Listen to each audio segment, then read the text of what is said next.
কেউ কেউ বলছেন যে 69,000 ইমাম মুয়াজ্জিম আছে, ওয়াকফ বোর্ড থেকে তারা সাহায্য পান। হজ যাত্রীর ক্ষেত্রে সব সাহায্য আমরা করি। অনেক আনএডেড মাদ্রাসাকে আমরা স্বীকৃতি দিয়েছি এবং আনএডেড মাদ্রাসার শিক্ষক অশিক্ষক কর্মচারীদের সাম্মানিক প্রদানের জন্য রাজ্য সরকারের বহু তহবিল ভিত্তিক প্রকল্প চালু করেছি এবং 305টি কর্মতীর্থ তৈরি করা হয়েছে এবং চাকরির জন্য কোচিংও দেওয়া হচ্ছে। এবার আপনারা আমাকে বলুন যে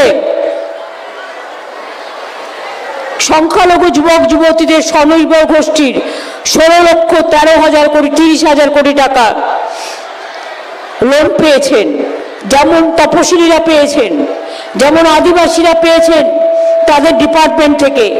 তাছাড়াও মনে রাখবেন আমার 12 লক্ষ সেলফ হেল্প গ্রুপ আছে, যা ভারতবর্ষের মডেল।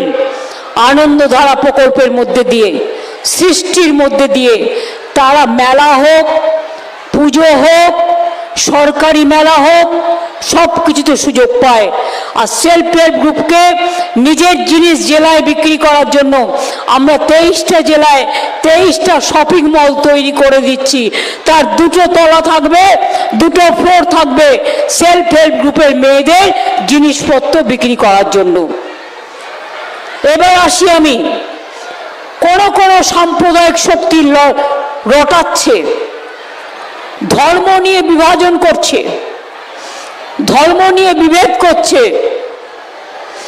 তাদের উদ্দেশ্যে বলি, ওয়াকফ প্রপার্টি সেন্ট্রাল গভর্নমেন্ট আইন করেছে বিজেপি, আমরা করিনি। পরিষ্কার জেনে রাখুন, আমরা বিধানসভায় এর বিরুদ্ধে প্রস্তাব নিয়ে বারণ করেছি। আমরা সুপ্রিম কোর্টে কেস করেছি, রাজ্য সরকার কেসও চলছে। তাছাড়াও আমরা যতদিন আছি আমি এসব জায়গায় কাউকে হাত দিতে দেব না। আপনারা বিশ্বাস রাখবেন, আমি মাজার থানে হাত দিতে দেব না, জয়ের থানেও হাত দিতে দেব না, মাঝি থানেও হাত দিতে দেব না।